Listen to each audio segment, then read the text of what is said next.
Keeping them honest tonight, a fascinating report about your tax dollars going into the pocket of a man who claims to have unique insight on terrorism because he used to be a terrorist.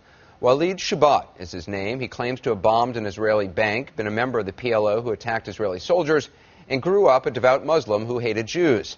Now converted to Christianity, he travels America lecturing churches and police about the dangers of Islam, and he gets paid for it.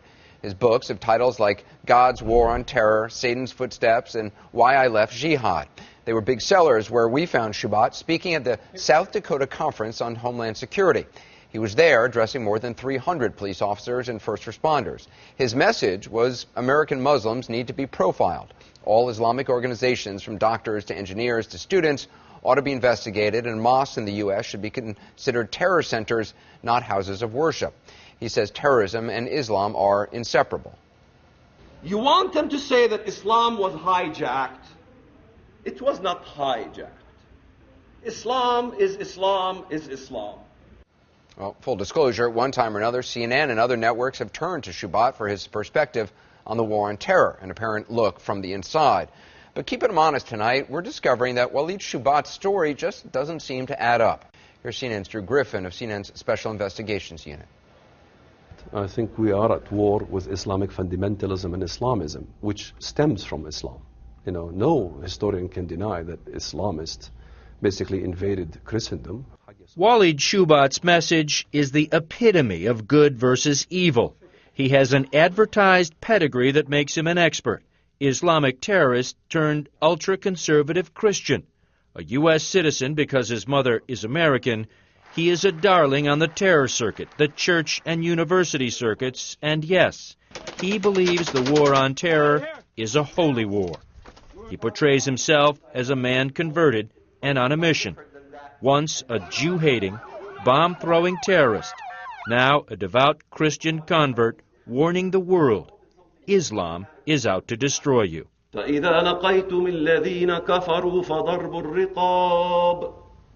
how you recite the Quran. I know the Quran inside out. English. And if you meet the unbelievers, then smite off their necks. But what part of smite off their necks? The Americans don't understand. His message before a largely positive crowd of cops and emergency responders at this South Dakota Homeland Security Conference: trust no Muslim, especially those who organize. Know your enemy. Know your enemy. All Islamist organizations in America should be the #1 enemy. All of them, the Islamist organizations. The Islamic Society of North America should be focused on. You got that on camera? Yes, please.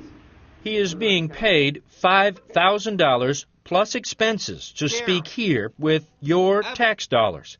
He was also given a Rapid City Police guard during his time in the city. A nice day's work. And judging by his website, where he highlights more than 36 speaking engagements, Shubhat gets a lot of work.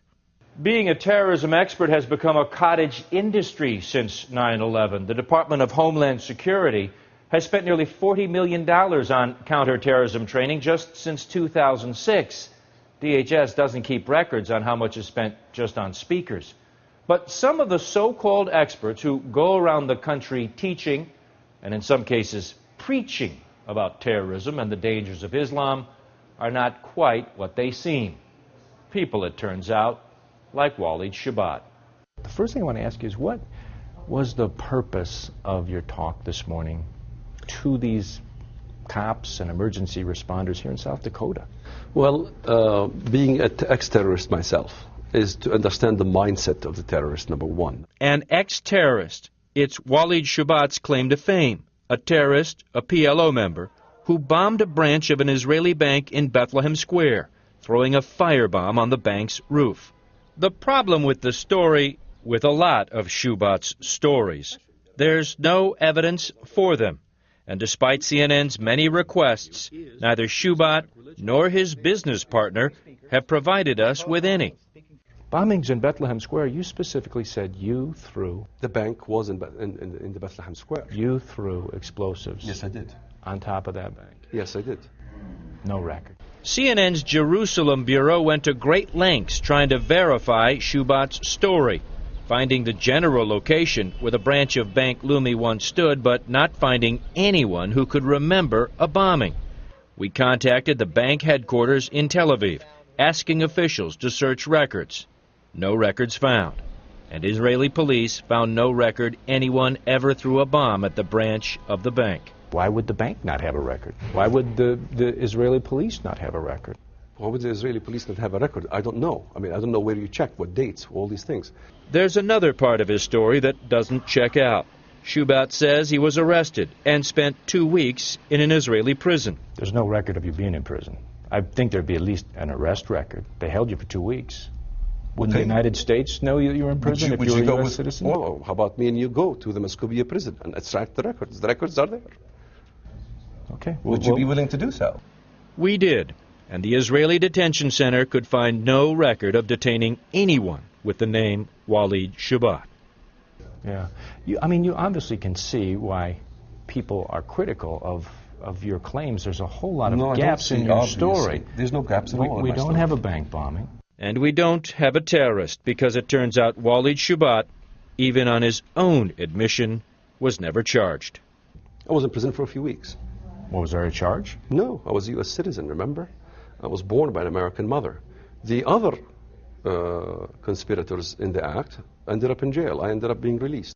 There's another problem, his family.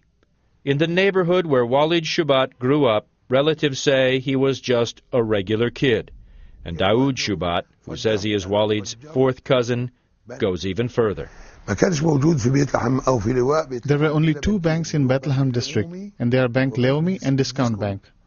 They were on Nativity Square, and Walid never had any connection with those 2 banks, not a close or a distant connection.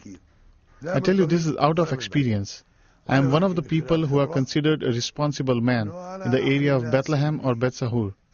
I have never heard anything about Walid being a mujahid or a terrorist. He claims this for his own personal reasons. So true. He's saying he claimed this for his own personal reasons. What personal reasons? Well, there's a big personal reason here. It's called money. You know, Anderson, I don't have to tell you, classic investigative reporting, you follow the money. Like his background, how Walid Shubat is now making that money is about as mysterious as his past.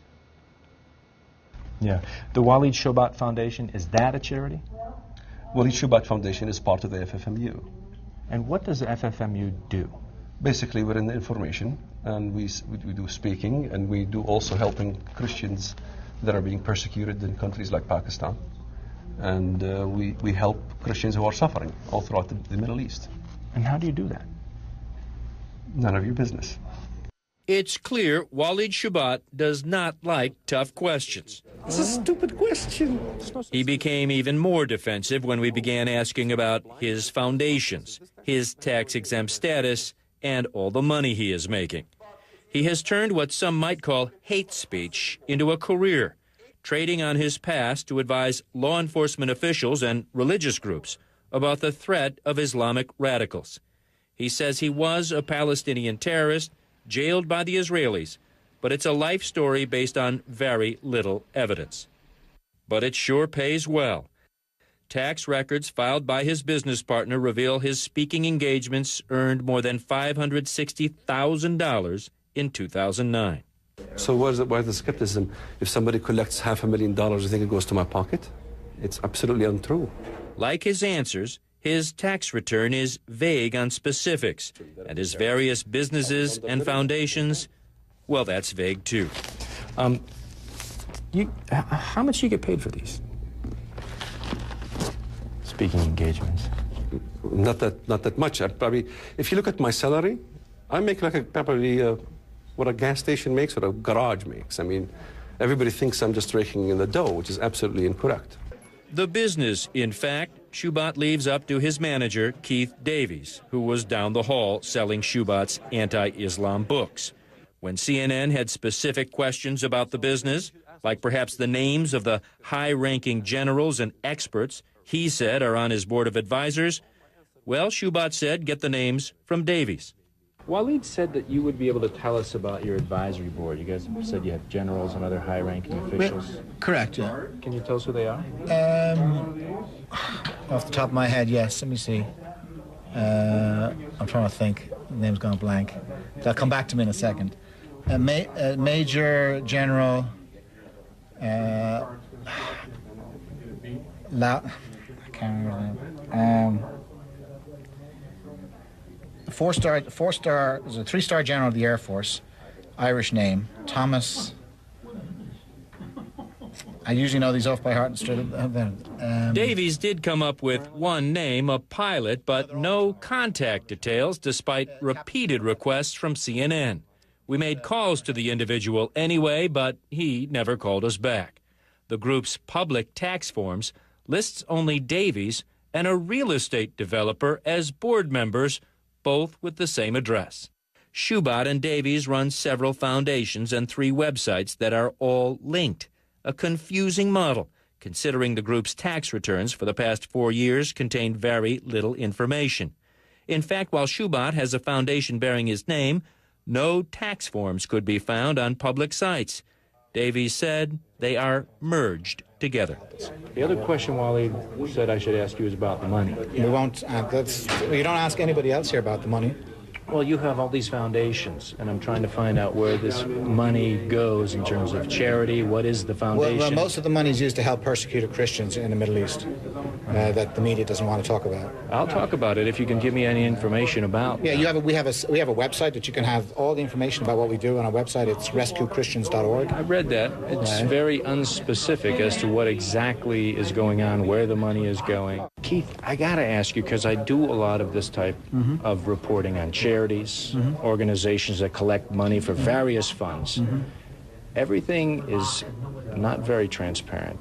Are you running a scam here? Oh, absolutely. A big scam. I'm not answering more questions. You're trying to scam us all the time. We are a very legitimate organization. We've been around for 8 years, where we 6 or 7 years, Forum for Middle Eastern Islamic files with the IRS, and you can have a look at the forms. I can even send you a copy of the tax returns if you want. He never did, but we found some on other websites. The money is coming from universities and churches and from your tax dollars. Some of his appearances are paid out of Homeland Security grants. The DHS in South Dakota told us Shubhat was paid $5,000 plus expenses to speak at this event, and he was given security. But Shubhat told us, no, there's no expenses they paid. The hotel I pay myself. The hotel I paid today myself.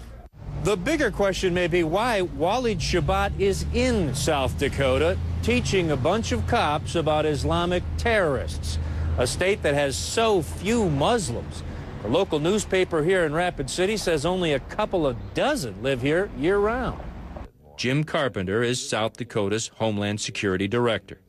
What was the point of bringing him here? I think he brings a point of view that certainly is not necessarily mainstream. It's not a South Dakota-based point of view.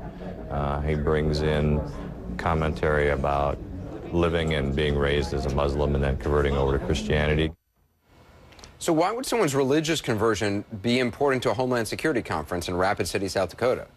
You know, I really couldn't figure that out, and based on further questions, I really didn't get a good answer from Jim Carpenter with the South Dakota Department of Homeland Security. The Federal Department of Homeland Security, Anderson, we went to, trying to find out if they do any vetting of speakers, if they had any idea about Shubhat, if anyone in the federal government did what we have done, try to check out all his claims. Well, what we got from Homeland Security was a statement that said if states use DHS grants for speakers, it's up to the states to vet them. We also got this: if training programs do not meet these standards, DHS standards, corrective action will be taken. We have not and will not tolerate training programs, says the DHS, or any DHS-supported program that rely on racial or ethnic profiling. Anderson, based on the 3 sessions we sat in on with Walid Shubhat and our interview with him, we can tell you he does advocate profiling and flatly being suspicious of anybody who's a Muslim. And his reaction to you kind of turned ugly. Yeah, it sure did. Not just him, too. South Dakota's Homeland Security people, they actually tried to keep us out of the conference. We got in only after they had to call the governor's office. As for Shubhat, he did get testy. Later sessions, after that interview, he began attacking the media, specifically C.N.N, for doubting his story. He has since accused us, and you, Anderson, being used by the Council on American Islamic Relations, even suggesting that group was the primary source for our reporting, which, of course, is not true. And it's interesting. I mean, if somebody's running a legitimate foundation that's tax exempt and stuff, I mean, usually they're very willing to be transparent and willing to give documents and stuff. It sounds like those guys were saying, oh, yeah, we'll send you these documents, and then nothing shows up. No, and it's all wrapped in this secrecy and security. They're under the impression we're asking for the names of some Christian families in the Middle East that are being persecuted. We're not. We're just trying to figure out where is the money going, because we cannot find out where this money is going. Well, it's also interesting in your piece because Shubhat said, oh, well, this foundation is part of this other thing, and it pays for speaking and teaching, which basically is what he does. Oh, and also helping Christians. The other guy said it mainly goes to helping Christians, and yet again, no details. And I think you could see from the reporting, we couldn't get a straight answer about anything from just about anybody. That reporting continued in our various emails and contacts with these fellas after that. It was just a very confusing, and in the past when we've done reporting like this, the more confusing, the less transparent things are, the more questions need to be asked, I think, by DHS and other federal authorities. Yeah, interesting that they haven't been. Drew, appreciate the reporting. Great job as always. Thanks.